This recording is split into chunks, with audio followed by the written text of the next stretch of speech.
Pemirsa, dimanapun Anda berada, ada seorang dosen, seorang doktor, lulusan S3 di universitas ternama di Bandung. Dia menulis sebuah buku yang berjudul Pentingnya Berinvestasi Kehidupan dan Pendidikan. Bukunya laris, dibaca, dijual di mana-mana.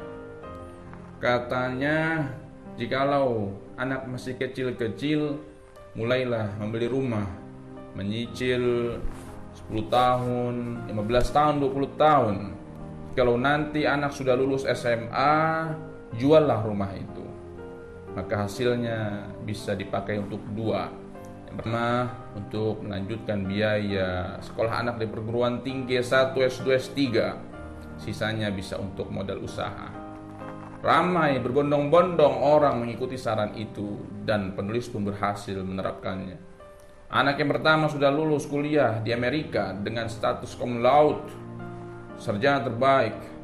Bahasa Inggrisnya mantap, dia diterima di kerja di luar. Anak yang kedua baru saja diterima di perusahaan ternama dengan karir yang memuaskan hati orang tua. Dan anak yang ketiga yang paling kecil masih dalam proses pendidikan. Kesana kemari dia mengisi seminar bercerita tentang kesuksesan kemapanan hidup. Rumah megah, mobil mewah, jalan-jalan ke luar negeri. Namun rupanya Allah Subhanahu wa Ta'ala ingin menyentuh yang selama ini belum tersentuh. Ada satu hal yang tidak pernah terpikirkan. Istri yang tercinta yang selama ini hidup bersama jatuh sakit, masuk ke rumah sakit di ruang ICU. Mulailah terpikir untuk menyuruh pulang anak-anak yang di luar. Ia menghubungi anak yang pertama. Ibumu dalam keadaan sakit, nah. Dia mengandungmu selama 9 bulan 10 hari. Berteteskan keringat, peluh darah dan air mata, merenggang nyawa. Pulanglah kau. Maka kata anak itu, aku sedang ada rapat penting, meeting yang tidak bisa aku tinggalkan, dan aku hidup di negara yang super ketat yang tidak memperkenankan aku untuk pulang ke kampung halaman. Dia mencoba menghubungi anak yang kedua. Karena anak yang kedua, aku sedang berada di kantor baruku yang tidak memungkinkan aku untuk meninggalkannya di hari-hari awal bekerja, dan kantor itu pun tidak tahu menau dengan apa yang dialami oleh karyawannya. Lalu harapan terakhir, dia berharap kepada anak yang ketiga mungkin bisa menghibur ibunya di akhir hayatnya.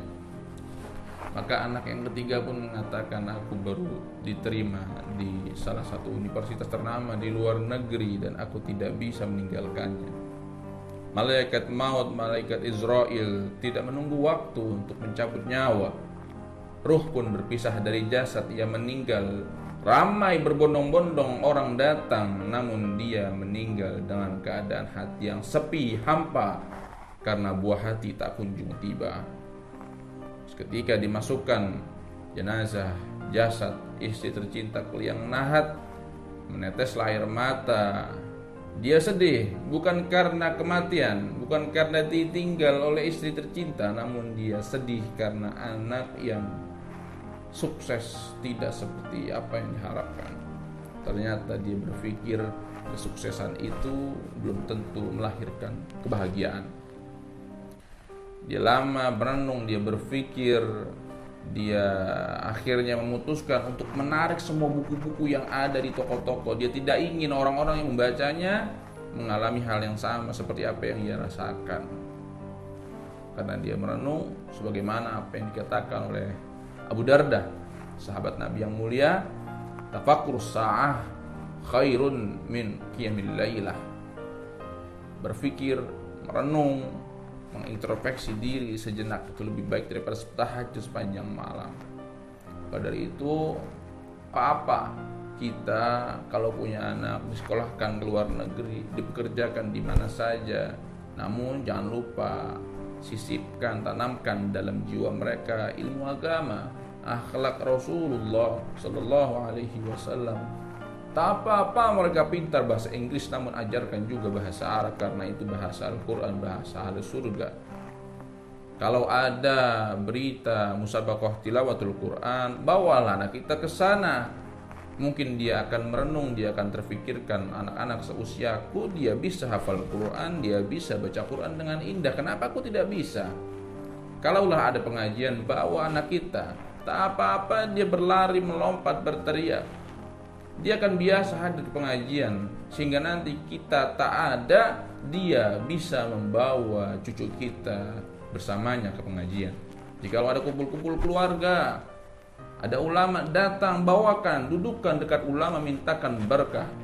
Sama nanti kita tak ada, meninggal dunia, dikubur dimakan cacing tanah, anak kita akan bawa cucu kita kepada para ulama. Ajak dia ke panti asuhan, makan bersama anak-anak yatim. Itu melembutkan hatinya. Satu saat dia akan berkata kepada anak-anaknya, dulu Bapak dibawa oleh Bapak untuk makan di sini, sekarang saya ajak kamu untuk makan di sini juga sama seperti dahulu. Itu yang harus kita lakukan, investasi anak kita untuk ke depan, ke akhirat.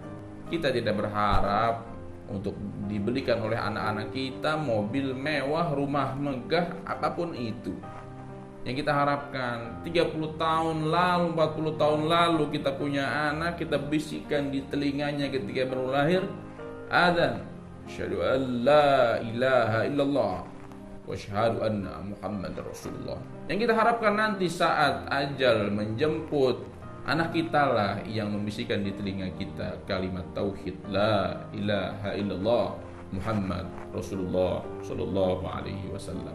Oleh karena itu, anak kita adalah investasi terbesar kita. Jikalau kita memandang anak kita itu adalah penerus sujud kepada Allah, penerus agama ini, maka biaya berapapun biaya yang dikeluarkan untuk pendidikan mereka, kita pasti akan mengeluarkan. Mudah-mudahan kita dikaruniai anak-anak yang soleh, solehah, yang menjadi investasi kita ke depan, yang mampu untuk menggandeng tangan kita menuju surganya Allah Subhanahu wa taala. Wallahu a'lam bishawab. Assalamualaikum warahmatullahi wabarakatuh.